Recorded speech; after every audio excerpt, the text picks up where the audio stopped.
Big game coverage live from Los Angeles. Powered by AA Best Bail Bonds, Nearside App, Texas Cheer Liquor, and Southern Recipe Small Batch Pork Rinds. R&R in the morning continues here on San Antonio Sports Star. He is Rudy J. I am Rob Thompson.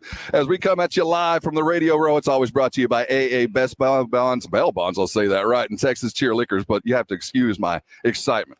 It's been a couple years since we've caught up with him. Yeah. He is the Playmaker. He is here stopping by to discuss the Bengals, the Rams, the matchup, Super Bowl 56, and announce some new business features. But before we do that, Michael Irvin, the Playmaker, welcome on to San Antonio Sports. Man, it's good to see you guys again, to be on with you guys again, man. I know it's been a minute and we've gone through some crazy stuff here over the last few years. But you can see, I mean, it's only Wednesday right now. This thing is starting to look again like the old radio row, ain't it? Starting to come on back.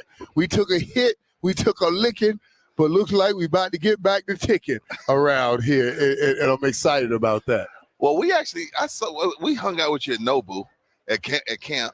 Yep.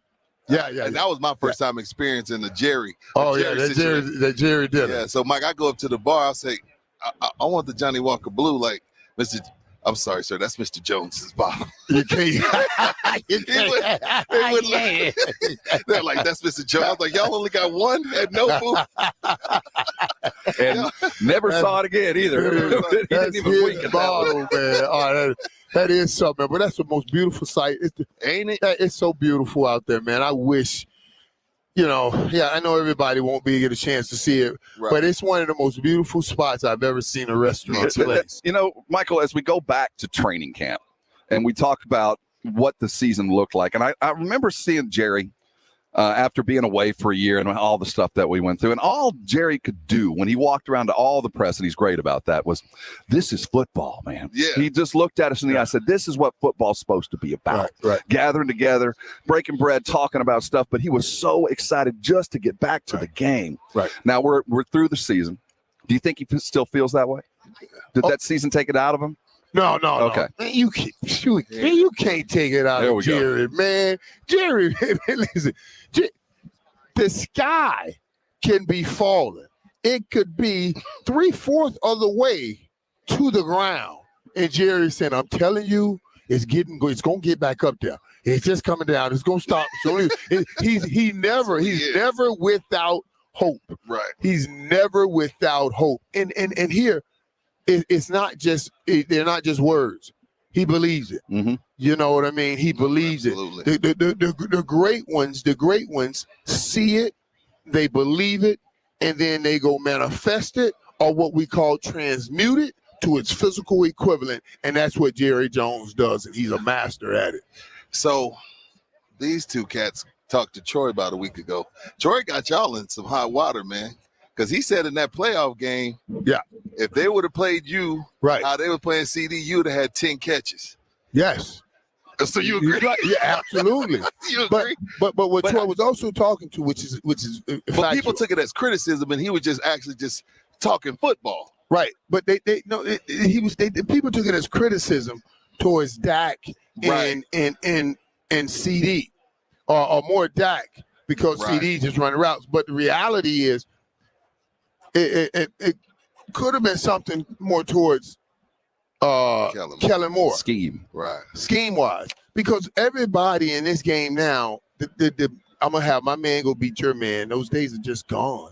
They're gone. Like, it's not man beating man. Why is it gone? Because we look at the head coaches now. We got the McVays, the Shanahan, all of these coaches that says, I'm beating you with my scheme, not with my players. So Kyle Shanahan says, I can put basically any running back in here, and I'm going to beat you with my scheme.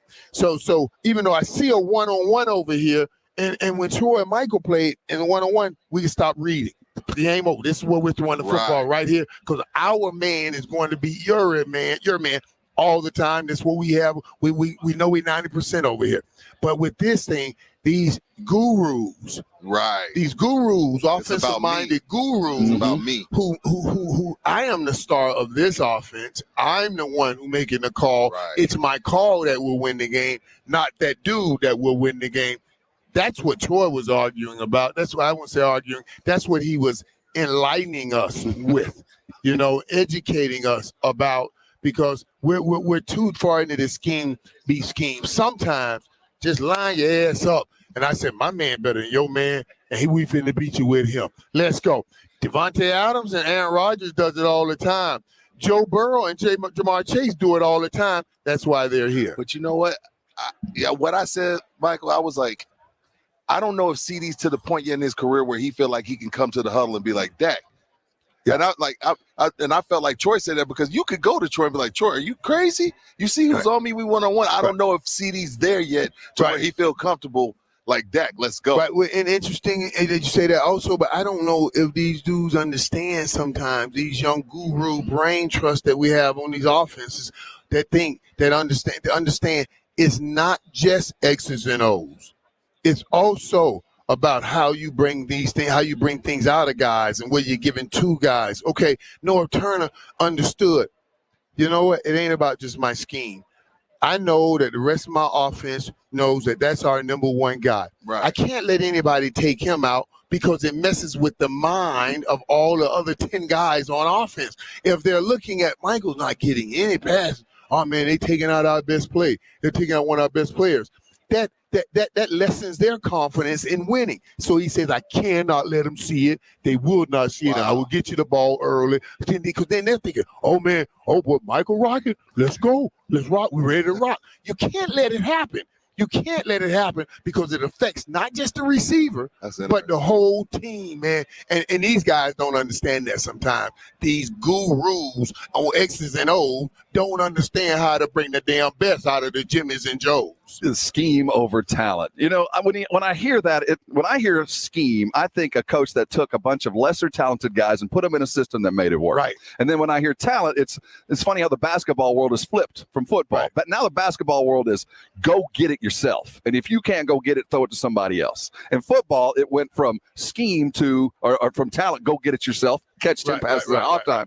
Now it is scheme. It doesn't matter what you do. It's the head coach, the OC we brought in. You're going to do that, and we're going to try to fit it. I think that is very odd. And we can go to scheme because you can't separate. So you know what I mean? You got to wait till they catch the ball. Right. So all timing and everything, it was so important when we were playing man on man, because I had to be out time. A bang eight, we got to let the ball go right now, because that safety got about a yard degree. Mm-hmm. That ball and that safety, they coming, and they going to collide at the same spot. Now, if that safety come, he has to stop and let you catch that ball.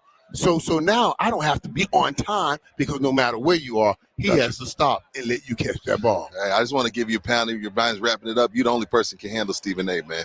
One real quickly. I want to talk to you real quickly, and if you can do it in 30 seconds, in your position as the NFL guy. I mean, you speak to the league in ways that other guys don't. What's the situation? Where does the NFL stand today? What's the state of the union? Well, we're in the same place that a lot of the world is. It's an old Bible term. The wheat and the tare will come up together. We always want it all to separate. The good over here and the bad over there, but it all happens at the same time, all the time. About the greatest playoffs in the history of playoffs, by far. History of playoffs, but we're still dealing with the inequality and the injustice of African-American head coaches. Absolutely. It's the weed and the damn tear coming up at the same time. And we got to handle the tear. And we're going to handle the tear. It's just been taking forever to handle the tear.